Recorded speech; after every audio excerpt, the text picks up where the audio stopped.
Tapi ya. inilah dia mungkin urutan draft pick yang kali ini sudah mulai muncul. Karena Bruno ini sudah kembali lagi di band. Tapi jangan lupakan bahwa masih ada Uranus. Geek Farm menangkan match up-nya tadi dengan Uranus pada fase game yang keempat. Sehingga inilah potensi yang ditunggu-tunggu oleh teman-teman kubu Onyx. Dengan permainan tempo cepatnya yang harus di shutdown.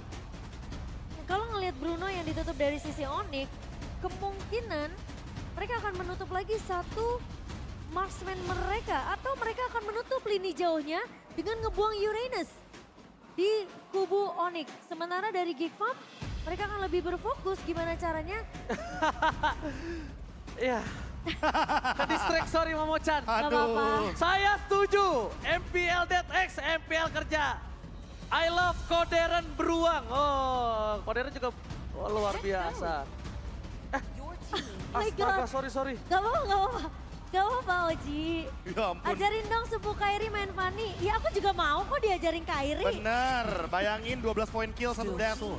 Selama game yang begitu lama berjalan ya. Iya. Tumbang cuma sekali. Tumbang, sekalinya tumbang.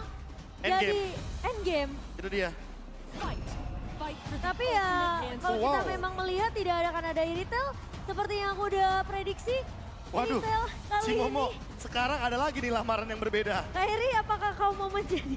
Kemarin Kairi, will you marry me? Oh gitu. Sekarang beda lagi nih. Tapi untungnya ya Be, gak ada yang request pori-porinya Kairi sih. Waduh, Kemarin ada yang request pori-porinya Kairi. Tapi ya tentunya dengan Khalid dan juga Kari. Buset, Wah, Kairi ini responnya bagus banget sih menurut aku. tapi aku malah kaget ada Hilda nih. iya tadi udah sempat diamankan untuk Hildanya. Early pressure yang kayaknya nggak bakal lepas dari kubu Onyx. Tapi perlu diingatkan juga bahwa Onyx harus bermain dengan cepat. Ini Angela dan Hilda. Ini bener-bener draft early game Wah. dari Onyx. Apalagi kalau ternyata Fredri ini akan menuju ke arah jungle. Tapi jadi apa ya, satu ujian lagi ya buat Onyx. Apakah early game yang mereka udah pegang tadi ini bisa mungkin bisa dibilang di maintain untuk tempo permainannya. Karena Wow. dengan satu momentum Geek Fam bisa mengembalikan itu semua. Wow, ini bisa kita bilang draft yang cukup kuat untuk Geek Farm kalau aku. Iya. Karena Geek Farm bener-bener solid play banget. Ditambah dengan Matilda yang nanti akan mengganggu lini depan bahkan lini belakang. Dan jangan lupakan bahwa Lancelot dari Nile. Di sini stoppernya minim sekali. Nah itu. Plus apalagi mereka ngebawanya Cloud. Jadi dari segi Onyx sendiri mereka harus bisa ngasih space cukup banyak ke arah Cloud ini supaya jadi ke arah item-itemnya. Dan ngebawa Angela dari segi coverisasi untuk Onyx. Apakah Baloy akan mencari cara lagi untuk ngebait biar Heartgut dan mungkin resource skill yang dimiliki sama Onyx keluar terlebih dahulu. Onyx mulai terguncang.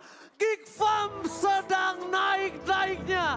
Apakah River Sweep is real atau Onyx berhasil mendapatkan triple? MPL Final, mana tepuk tangannya? Let's go ke the land of town. Game yang ke-6 yang akan menjadi penentu. Oh tapi Kiboy, Keyboy. Flicker. Flicker di depan sana. Bakal memaksa Nile. Dipukul ke arah belakang. Tapi nampaknya Flicker dari Keyboy kali ini tidak bisa membuat dia selamat. Karena first blood berhasil di tangan dari para pasukan Geek Farm. Apakah terlalu agresif Profesor KB? Ya tujuannya agar Retribution digunakan dari Nile. Tapi tidak ada pressure atau invasi jungle. Untuk sekarang Kairi lah yang akan menguasai di sana. Dan Nile mau nggak mau harus under level dalam Retribution yang lagi cooldown juga. Oke, dominasi yang sangat penuh. Karena mereka memiliki Keyboy. Memang Keyboy adalah sebuah bulan-bulanan warga yang diciptakan Onyx untuk Geek Farm. Sekalipun dimakan berkali-kali itu tidak akan membuat Onyx berhenti dari segi snowballnya. Ini Geek Farm bener-bener ngejawab semua agresivitas yang dibawakan sama Onyx loh Profesor KB. Iya, apalagi Hah? jatuhnya early pressure dari Keyboy masih berlanjut. Iya, Karena kalaupun dia tumbang berkali-kali, poin gold yang didapatkan oleh Geek Farm makin lebih sedikit. Iya sih, tapi masalahnya nanti nggak akan ada yang bisa mengcover kecuali Heartgut yang dimiliki oleh seorang Sun. Oh my god, itu dia. bulan-bulanan warga tapi di arah top lane. solo kill. Karena mereka terlalu terdistraksi dengan pergerakan dari Keyboy. Bahkan Baloski lupa harus melakukan mobilitas yang tinggi di arah top dan juga di arah midnya. Dan bahkan kali ini membuat Luke terpunish di tangan dari Boots. Yang kita tahu dengan adanya physical defense breaker dari seorang Boots. Tapi Flicker, Oh my god.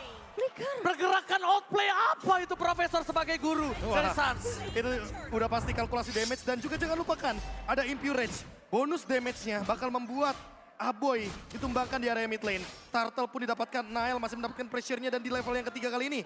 Nile belum punya Phantom Execution. Oh, bertambah satu pasukan. Lagi-lagi English Caster versus Indonesia dan bahkan Keyboy. Keyboy. Slam dunk-nya berhasil kali ini, berhasil mendapatkan Aboy. Ternyata Aboy yang akan diincar. Meskipun Keyboy harus tumbang untuk kedua kali, tapi lihat gak akan berhenti Keyboy ini. Tidak akan terhenti, hardcut banget di sana. Lihat kombinasi duo maut. Keyboy dan Suns benar-benar mendominasi. Dan bahkan tertinggal 3 level. Nile makin jauh untuk bertahan, masih ada ke depan sana. Dan ternyata si King Eagle berhasil menutup pergerakan dari sosok Keyboy. Out of nowhere, Kairi masih terlalu kuat. Tapi distraksi di arah jungle dengan 5 menit awal ini akan merubah gameplay Geekfam yang harusnya mereka bisa mendominasi, tapi mereka benar-benar bertekuk di arah jungle-nya. Dua level yang berbeda dipegang oleh Kairi. Sehingga memang distraction dari Keyboy dan agresivitas di mana dia invasi ke area jungle berkali-kali. Ini ngebuat Geekfam kesulitan Profesor KB. Dan gak cuma Kairi, lihat Luke versus Boots. Ada 2 level juga yang berbeda di sana. Hanya karena satu rotasi dari Luke. Iya. Dan platingan dari Boots-nya banyak banget. Aboy mau gak mau dipaksa untuk flash tapi di arah bottom lane. Bahkan di arah bottom lane udah punya sosok dari Demon Hunter Sword membuat Pawlowski harus berhati-hati. Pergerakan dari seorang Marky di early game seperti ini memang belum terlalu sakit. Tapi mungkin para pasukan dari Onyx mereka mau memaksa di arah gold mereka biar tidak terlalu mendominasi. Wah, tapi bakal diganggu terus-menerus sama Suns di area bawah. Marky nggak nyaman sekali dengan posisi dari Suns yang terus melakukan distraction ke area bawah supaya ceweknya bisa dapetin space untuk masuk. Oke, tapi lihat di arah bottom lane. Bukan hanya space untuk masuk, tapi lihat Keyboy. Marky bahkan harus menggunakan flickernya dan bahkan Keyboy yang tidak bisa ditumbangkan dengan sangat cepat. Rumputnya gagal didapatkan. Di depan muka juga udah ada Nile. Hampir saja Keyboy pasti mendapatkan Marky, tapi dibalik itu semua Keyboy akan termakan 4 kali secara berturut-turut. Udah ada flash of the Shen, tapi di sana ada Aboy yang harus menggunakan sosok dari Black Shoes dan cewek blessing duetnya benar-benar for nothing. Hanya menakut-nakuti aja biar Aboy tidak terlalu melakukan kontes ke area turtle-nya yang diamankan oleh Onyx. Tapi Baloi Irelands hanya terbang di arah atas saja. Gak akan terlalu mau overcommit menabrak ke arah Kairi. Tapi slow effect dari Aboy ya Profesor KB. Itu yang jadi problem untuk Keyboy. Karena Keyboy jadi gak dapet pasifnya tadi. Iya, atau jangan-jangan Keyboy perlu banget untuk mengamankan rapid boots-nya agar dia tidak terkena dari efek slow. Ya. Dan masih bisa berlari-lari karena dia nggak bawa sprint di sini posisinya. Oke, tapi lihat combat ritual yang benar-benar menjebalkan. Tapi lihat sepanjang qualifier untuk M5 sudah 4 kali terhitung untuk babak final playoff dengan skor 4-3. MPL MY, MPL Kamboja, dan Myanmar. Qualifier dan MCC, Profesor. Betul sekali, itu dia. Ada banyaknya skor 4-3 tapi Luke, one last hit. Masih selamat dengan flicker tapi di depan sana Keyboy masih mau lebih. Masih ada quick start guard dan ter-outplay. Satu buat point kill didapatkan tapi Boots memaksa Nile untuk maju lebih dalam lagi. Tapi Suns dengan respon yang sangat cepat hardcut melindungi pergerakan Boots dari top lane. Nile kalau masuk lebih dalam sedikit aja dia akan diikat kakinya. Lihat distraksi dengan Suns, dengan Hilda dari Keyboy. Mereka benar-benar sampai kelupaan kalau mereka harus punya tekanan terhadap gold lane-nya Momochan. Iya, Gold lane bebas. Aku bisa bilang distraction dari Keyboy meskipun terlihat dia tumbang sampai 5 kali. Tapi lihat level yang dimiliki sama pemain-pemain dari Geekfam. Onyx mereka unggul dari segi network, mereka unggul dari segi level, dan bahkan dari cewek. Ini benar-benar free banget seperti yang Ranger Mas bilang. ya, tapi masalah utamanya Cimomo Ranger Mas ingat ini Geekfam. Semakin lama game berjalan, mereka bakal semakin pegang kendali. Dan Baloski, Oke, Baloski menangkap ada Keyboy di sana tapi Keyboy terlalu dalam tidak boleh ditumbangin sekali lagi tanpa adanya impact pertukaran. Di balik itu semua para pasukan dari Onyx mereka akan coba mempertahankan dari segi retribution Nile dan di sana Kairi menahan retributionnya karena dia membutuhkan yang lebih cuan yaitu turtle-nya. Dan ingat comeback terjadi di game sebelum ini. Jadi ini bukan pertama kalinya untuk Geek Farm berada di dalam under kondisi. Iya, bukan jadi satu masalah sebenarnya untuk Gifam. Dan Baloy hanya membuka map aja, membuka vision dengan satu buah Sifling Eagle. Tapi kontes sepertinya akan dilakukan oleh Gifam. Oke. Melihat adanya sosok dari Retribution Kairi. Perfect Turtle, benar-benar perkasa. Cewek. Blazing Duet from cewek. Hampir saja mendapatkan satu point kill, tapi cewek. Oh my god. Almost. It's not never enough. Nail gak boleh masuk lebih dalam lagi dan bahkan Nail udah gak ada jalan pulang. Ter-take down, termakan oleh Sas. Baloyski gak bisa menjemput begitu sebenarnya. Seeking Eagle hanya membawa seorang push ke dalam permainan Geek Farm. Ke dalam backline mereka yang akhirnya mereka kehilangan 2 point kill. Ya ingat, kedisiplinan akan jadi kunci untuk Onyx kali ini Profesor. Iya. Dan bahkan dari Gifam sendiri mereka udah maksain sebenarnya untuk ngedrive game ini terlalu lama. Oh, lihat tahun yang terjadi. Aboy sekalipun tidak bisa memberikan sosok dan Luka dimakan berkali-kali. Dimakan dan tidak ada kesempatan untuk mereka bernafas. Bahkan 4.000 gold di 7 menit. Wow. Ya, ini membuat carry dari Marky sulit untuk mencari space-nya. Karena sekali aja dia nggak hadir dalam team fight, Geek Farm bakal di-invite abis-abisan. Dan Hilda dari Keyboy. Inilah pemisah team fight dari Geek Farm sehingga covernya agak sedikit terpisahkan. 2 level perbedaan gap dari Nile dan juga Kairi. Ini yang membuat bagaimana kesenjangan damage retribution agak sedikit berbeda. Walaupun Kairi hanya mendapatkan 1 poin assist, tapi lihat pressure yang diberikan. Onyx benar-benar bermain dari semua lini. Dan 2 lane yang didorong, ini selalu ada cewek. Dan siapapun yang nyebrang ke area rumput tetangga yang terlihat lebih hijau, ini cukup menakutkan untuk Gifam. Oh, lihat. Luka. Soalnya pick off terjadi. Cewek menahan. Dengan adanya Battle Mirror Amos menyelamatkan dirinya plus hard gun. Cewek kali ini akan lebih perkasa. Dia benar-benar mengamuk. Dia memancing Marky di depan sana. Bahkan Aboy dipaksa untuk Black Shoes. Para pasukan dari Onyx benar-benar mereka tidak mengendalikan sedikit pun permainan mereka memecat. Mungkin kalau kita melihat Onyx mereka datang dengan strategi kitingnya ya, dengan ngebawa cewek sebagai cloud. Tapi Gifam juga melakukan hal yang sama, cewek, blazing duet. Lihat, blazing duet yang terlalu sakit untuk bisa diterima Baloyski.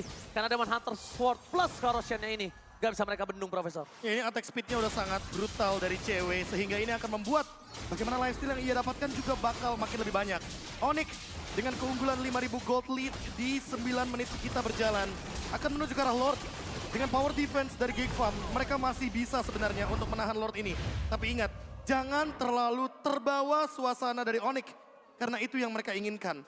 Kalau Keyboy di all in sama Geek Farm, Onyx akan membackup dengan cepat dan tidak bisa sebegitu instannya karena Keyboy karena ada fleeting time juga. Heartguard dari Suns akan menjadi penyelamat bagi Keyboy.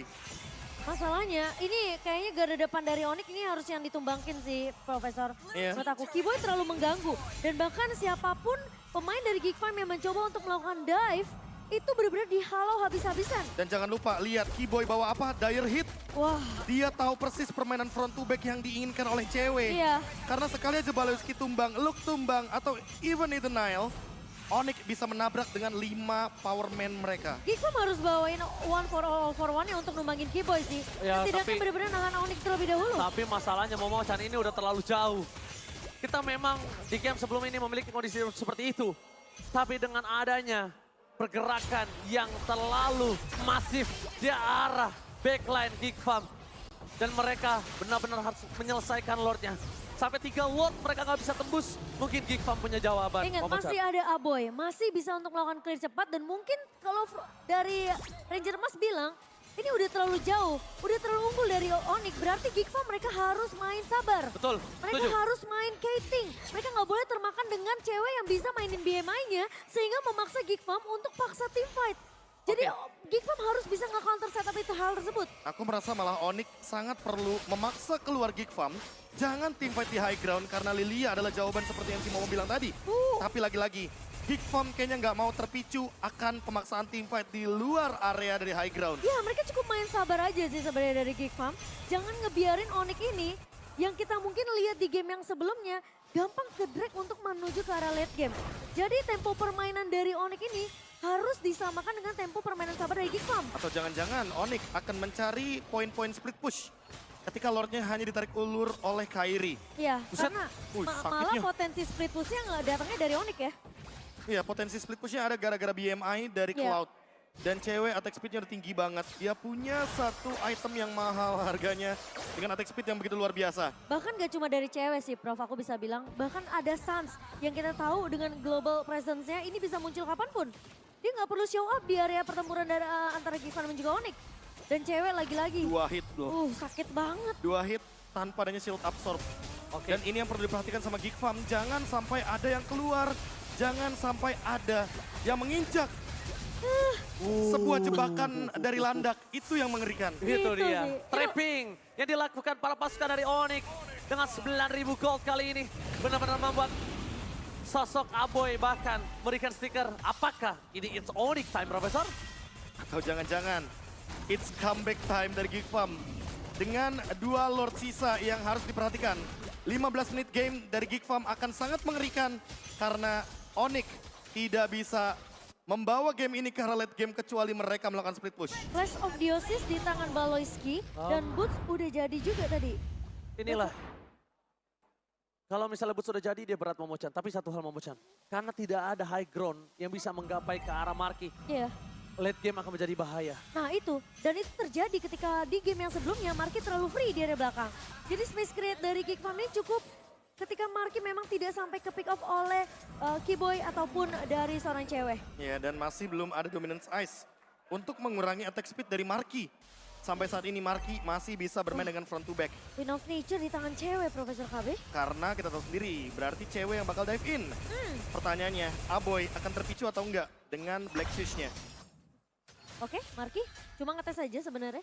Meskipun memang pasifnya belum connect tadi ke arah Kairi, tapi Lord sudah mulai berjalan dan Onyx dengan 12.000 gold. Keunggulan apakah mereka akan dikembalikan lagi? Oke, mencoba untuk menabrak dengan sangat cepat Marky. Menyelesaikan dan bahkan Kairi. Hampir termakan. Lukman following up tapi Santis kami the blasting to it from cewek. Memberikan damage yang sangat besar untuk para pasukan dari Geek Farm mereka. Trappingnya berhasil mendapatkan satu mangsa dari Geek Farm.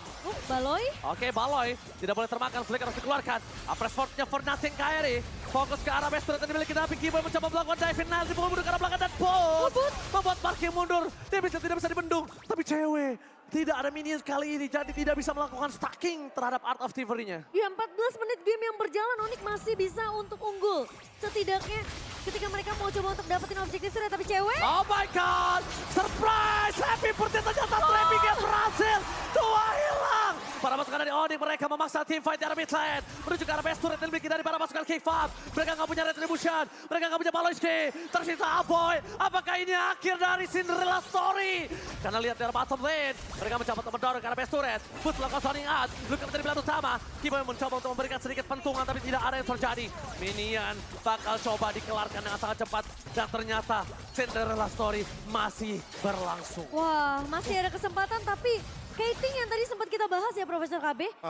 Memang terlihat efektif ketika cewek benar-benar bisa memaksimalkan BMI-nya. Lagi dan lagi ya, Lagi. bait pure dari Onyx adalah di cewek.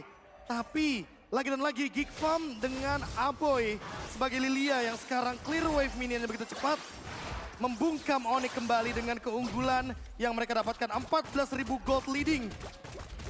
Tiba-tiba kayak jadi percuma, 14.000 loh. Wow. Bayangkan, kita melihat instant replay dengan hardcard yang begitu banyak shield absorbnya dan blessing duet counterplay. Serta cepatnya Keyboy yang hadir dengan power of wilderness.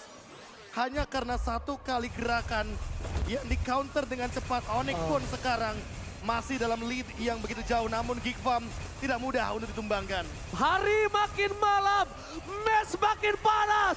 MPL Final, minta tepuk tangannya. Oh, ini dia pertanda tepuk tangan. Apakah Onyx mendapatkan Lord kali ini mampu menyelesaikan tugasnya, Momochan? Lord yang ketiga di menit ke-16, potensi yang besar untuk sang Raja Langit menutup game ini. Tapi ingat Geek Farm, mereka punya kesempatan juga untuk setidaknya bermain lebih sabar. Marky jangan sampai ke pressure. Dan ingat, lihat, Baloy ini bisa jadi senjata yang mematikan kalau memang Onyx nggak memperhatikan positioning dari pemain-pemain ini, terutama cewek. Oh, Aboy benar-benar penyelamat hari dari Geek Farm sih. Lihat. Setiap ada push terjadi, dia selalu melakukan staking. Dan itu dia time bomb yang dimiliki oleh Aboy. Tapi cewek tidak mau tinggal diam. Nail menjadi pilihan utama. Tidak ada Battle Baron, Image mundur ke arah belakang. Para pasukan dari Onyx mereka gagal menembus. Mencoba untuk menuju ke arah Sor Paleski. Cuma begitu saja. Luk masih ada di satu, ada Blazing Red Trap cewek. Venom Dancer di depan mata. Mereka melakukan wipe out. Ini Batara. Sang Raja Langit berhasil mematahkan Cinderella Story. Dan kembali mengukir sejarah.